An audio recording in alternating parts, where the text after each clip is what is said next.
Episode की शुरुआत में दिखाते हैं कि फेंग हुआंग के साथ वहाँ से चला जाता है, जहाँ पर हुआंग उससे पूछता है कि क्या आप सच में उसके बॉडी में पॉइजन डाल दिए थे। इसका जवाब देते हुए फेंग कहता नहीं, मैं तो सिर्फ उसे डरा रहा था। ये बोलकर वो लोग उस जगह पर पहुँच जाते हैं। अगले सीन में उस जगह को दिखाते हैं जहाँ पर लाइट अलायंस का होली मास्टर होता है, जो कि काफ़ी ज़्यादा दुखी होता है और खुद से कह रहा होता है कि बेटा तुम कहाँ पर हो, मैं अभी तक तुम्हारा यहाँ पर इंतजार कर ही रहा हूँ। ये सब वो कह ही रहा होता है कि तभी वहाँ पर फेंग लोग पहुँच जाते हैं और उसे देखकर फेंग पूछता है, तो क्या तुम्हें लाइट अलायंस का होली मास्टर हो और होली सन कहाँ पर है। होली सन के बारे में सुनकर वो हंसते हुए खुद से कहने लगा होता है कि क्या तुमने देखा कि इस वर्ल्ड में अभी भी कोई लोग हैं जो कि तुम्हें ढूंढने के लिए आ गया है। ये बोलकर वो अपना वेपन का पावर का यूज करते हुए कहता है कि क्या तुम यहाँ पर बदला लेने के लिए आए हो, तुम्हारे बदले मैं तुम्हारे सभी ग्रजेस और शोरों को खत्म कर दूंगा। उसका अटैक को देखकर वांग जल्दी से उससे फेंग को बचा लेता है और बचाने के बाद उस पर अटैक करते हुए कहता है कि मास्टर तुमसे अच्छे से पूछे हैं ना, लेकिन तुम जवाब ना देकर हमला करके बहुत ही बड़ी गलती कर दिए हो। ये बोलकर वो उस पर अटैक कर देता है। वहीं पर पिटाई खाकर वो थोड़ा सा होश में आकर पूछने लगा होता है कि कौन हो तुम, आखिर कौन हो तुम लोग। वांग कहता है कि तुम्हें ये जानने की जरूरत नहीं है कि हम लोग कौन है, तुम्हें सिर्फ ये बताना है कि आखिर वो बच्चा कहाँ पर चला गया है। होली मास्टर कहते हैं कि बहुत ही देर हो चुका है, मॉन्स्टर ऑलरेडी भाग चुका है। उसकी बात सुनकर फेंग कहता, मॉन्स्टर आखिर तुम्हारा मतलब क्या है। तभी वांग उसे एक झापड़ा लगाते हुए कहता है कि तुम अभी भी फालतू बकवास कर रहे हो ना। ये बोलकर वो उस माउंटेन की तरफ देखते हुए कहता है कि क्या तुम्हें लगता है कि मैं उसे सेंस नहीं कर सकता हूँ क्या, वो अभी तक उसके अंदर में सील है। होली मास्टर अपना गाल पकड़ते हुए कहते हैं कि वो भाग गया है, वो डैम मॉन्स्टर मेरा बेटा का बॉडी को लेकर भाग गया है, ये सब कॉन्स्पिरेसी है। वो सब कुछ पहले से प्लान करके रखा था, नहीं तो वो अपना डिमन रूलर को कभी बाहर निकालता ही नहीं। वो मॉन्स्टर सिर्फ इस ट्रैप से बाहर निकलना चाहता था और वो सच में भाग गया है। उनकी बातें सुनकर फेंग सोचता है कि आखिर ये लोग किस मॉन्स्टर की बातें कर रहे हैं। तभी उसे कुछ रियलाइज होता है और वो थोड़ा सा चौंकते हुए सोचता है कहीं ये लोग उसी कैलेमिटी की बातें तो नहीं कर रहे हैं ना। तभी वहाँ पर वही फॉरबिडन एरिया ऑफ लाइफ वाला बंदा वहाँ पर आते हुए वांग को देखकर कहता है कि तुम भी यहाँ पर आ गए हो। वांग कहते हैं कि कुछ बहुत ही बड़ा हो गया है, तो ऑफकोर्स मुझे यहाँ पर देखना आने ही था। उसकी बातें सुनकर फेंग सोचता है ये तो वही है जिसने मेरा जान बचाया था, आखिर ये है कौन। वहीं पर वो बंदा कहते हैं कि फॉर्चुनेटली हालांकि उस मॉन्स्टर का कॉन्शियसनेस भाग गया है, लेकिन उसका मैजिक अभी भी उस माउंटेन में सील है, इसलिए वो कम टाइम में ज़्यादा नाटक नहीं कर पाएगा। इतना बोलकर वो अपना ऑरा दिखाते हुए कहता है कि उस मॉन्स्टर का अभी का पावर के दम पर अगर हम उसका ट्रेल को ढूंढ लेंगे तो उसे ख़त्म करना आसान होगा। उसका ऑरा देखकर फेंग सोचते हैं कि इसका ताकत तो जरूर वांग से कम नहीं होगा। वहीं पर होली मास्टर अभी भी कह रहा होता है कि ये सब रिट्रीब्यूशन है, ये मेरा क्लान का रिट्रीब्यूशन है, मेरा लाइनेज पूरी तरह से खत्म हो गया है। उसकी बातों सुनकर वांग कहता है लगता है कि ये बंदा पूरी तरह से हार्टलेस नहीं है, अगर ये यहाँ पर उसका वर्शिप करने नहीं आया होता तो अभी तक मॉन्स्टर काफ़ी ज़्यादा तबाही मचा चुका होता। उसकी बातों सुनकर वो बंदा उस पर अटैक करते हुए कहता है क्या हार्टलेस नहीं है, पास्ट में उसने काफ़ी सारे लोगों को सेक्रीफाइस कर दिया है और कितना लोग फ्यूचर में सफ़र करेंगे किसी को भी नहीं पता है, ये सब उसने लालच के कारण किया है।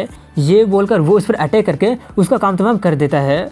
वो सब देखकर फेंग सोचता है कि लाइट अलायंस का होली लॉर्ड ऐसे ही मारा गया। वहीं पर वो बंदा होली मास्टर का वेपन उठाते हुए कहता है कि उसे जल्दी से सील करना होगा, नहीं तो अगर वो एक बार अपना पूरा पावर को पा लेगा तो अपना होली सन का आइडेंटिटी का यूज करके और अपना डिवाइन स्टेटस को अनलिस्ट करके वो काफ़ी ज़्यादा तबाही मचा देगा और जल्द ही वर्ल्ड को दूसरा कैटास्ट्रोफ का सामना भी करना पड़ सकेगा। उसकी बातें सुनकर वांग कहता है कैलेमिटी मुझे नहीं लगता है, क्योंकि उस मॉन्स्टर का पूरा कल्टिवेशन लेवल सील है, अगर वो अपना पुराना लेवल में पहुंचना भी चाहेगा तो उसे कम से कम कुछ हज़ार साल तो लग ही जाएंगे। ये सुनकर वो बंदा कहता है कि कुछ हज़ार साल पल भर में बीत जाएगा और तब उसे कोई भी रोक नहीं पाएगा।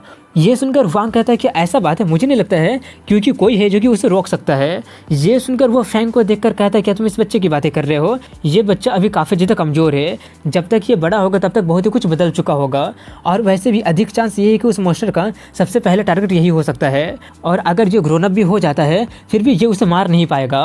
वांग कहता है अगर ऐसी बात है तो चलो देखते हैं। ये सुनकर वो बंदा वहीं पर बैठते हुए कहता तो ठीक है मैं भी देखता हूँ, मैं इस सील को अभी गार्ड करता हूँ ताकि मॉन्स्टर बाहर निकलकर अपना पावर को हासिल करना शुरू ना कर दे। तुम उस मॉन्स्टर को ढूंढने के लिए रिस्पॉन्सिबल हो और अगर पॉसिबल हो सके तो उसका काम तमाम भी कर देना। उसकी सभी बातें सुनकर वो लोग वहाँ से जाने लगे होते हैं, जहाँ पर वांग उससे कहते हैं कि उसे आप पर विश्वास नहीं है लेकिन मुझे आप पर पूरा विश्वास है। ये बोलकर वो लोग वापस जाने लगे होते हैं, जहाँ पर वांग उससे पूछता है कि अब आपका अगला प्लान क्या है। वो कहते हैं कि सेंटियन एकेडमी कुछ ही महीने में अपना रिक्रूटमेंट शुरू करेगा, तो मैं वहीं पर जाने के बारे में सोच रहा हूँ। ये सुनकर वांग उससे कहता है कि मैं उस मॉन्स्टर को और होली सन को ढूंढने जा रहा हूँ और ढूंढ कर दोनों को एक साथ ख़त्म कर दूंगा, इसलिए अब कुछ टाइम के लिए मैं आपको कंपनी नहीं दे सकता हूँ। ये सुनकर फेंग कहता तुम तो किसी कुत्ते की तरह हमेशा मेरे आसपास ही रहा करते थे, लेकिन अब मुझे यकीन नहीं हो रहा कि तुम मुझे सच में छोड़ के जा रहे हो। इसके जवाब में वो कहते हैं कि वो जगह काफ़ी ज़्यादा बोरिंग है, इसलिए मैं चाहता हूँ कि आप अकेले वहाँ पर जाए। बाय द वे अगर आप वहाँ पर पहुँच जाएंगे तो तियानजिन एकेडमी को चुनिएगा और साइकिल ऑफ लाइफ वाला बात को किसी को मत बताइएगा। इतना बोलकर वो अपने रास्ते चला जाता है। इसके बाद अगले दिन में सेंगतियन सिटी का सेंगतियन एकेडमी को दिखाते हैं, जहाँ पर काफ़ी सारे लोग एडमिशन के लिए लाइन लगाए होते हैं।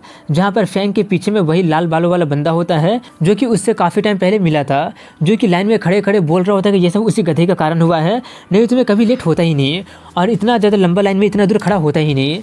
उसका आवाज़ सुनकर फैंग सोचता है कि यह आवाज़ जाना पहचाना क्यों लग रहा है। तभी लाल बालों वाला बंदा फैंग को देखकर कहता है कि ये तो तुम ही हो ना। उसे देखकर फैंग को भी उसका साथ मुलाकात वाला बात याद आ जाता है। वहीं पर रेड हेयर वाला बंदा उससे पूछता है कि तुम यहाँ पे क्या कर रहे हो। फैंग कहता है ऑफकोर्स मैं यहाँ पर एनरोल करने के लिए आया हूँ, क्या तुम नहीं आए हो क्या।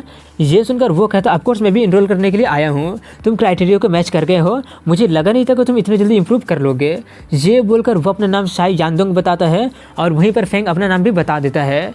उसका नाम सुनकर वो थोड़ा सा शॉक्ड होते हुए कहता है फैंग फैमिली। उसका रिएक्शन देखकर फैंग कहता लगता है कि तुम भी फैंग फैमिली के बारे में सुने हो।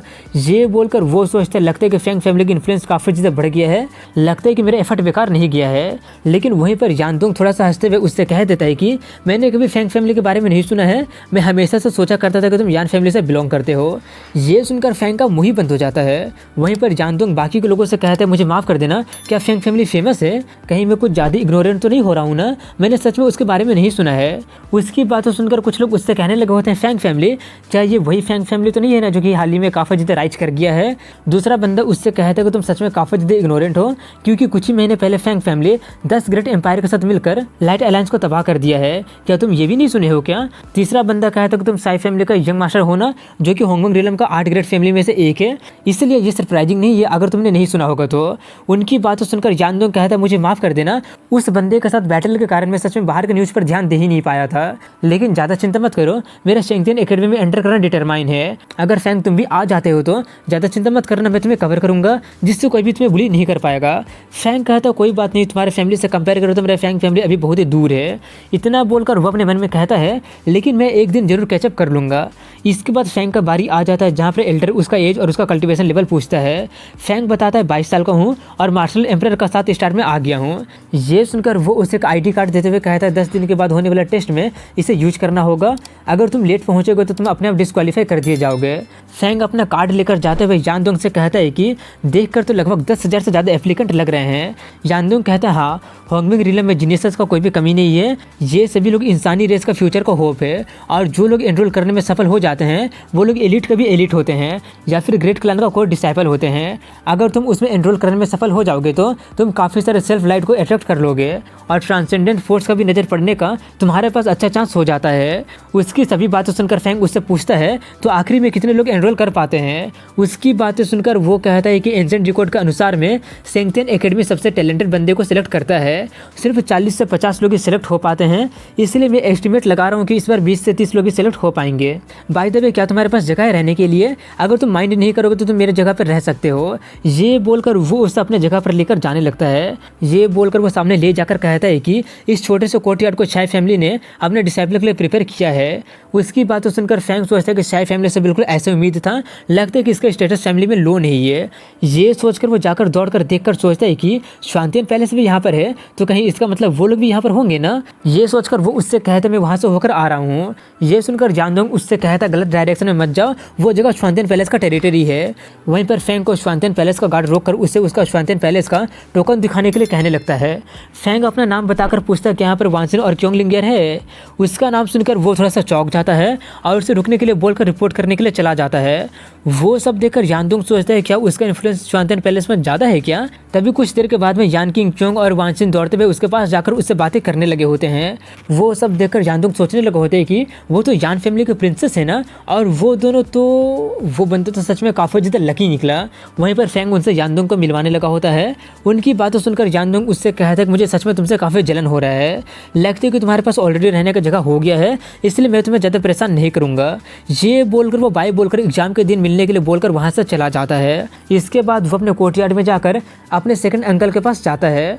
उसे देखकर उसका सेकंड अंकल कहता है मुझे लगा था कि तुम सेंथियन एकेडमी नहीं आ रहे हो। यांगडोंग कहता मैं कैसे नहीं आऊँगा, अगर वो बंदा मुझे इतना दिन से पेस्टेड नहीं किया होता तो मैं यहाँ पर कब के आ गया होता। सेकंड अंकल पूछते आखिर वो किस तरह का पर्सन है जो कि तुम्हें इतना ज़्यादा टाइम से पेस्टर कर रहा है।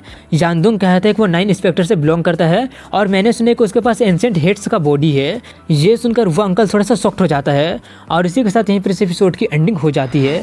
तो मिलता हूँ कल अगले वीडियो में, तब तक के लिए वीडियो पसंद आएगा तो लाइक कमेंट शेयर कर चैनल को सब्सक्राइब जरूर कीजिएगा। तब तक के लिए हैव अ गुड डे।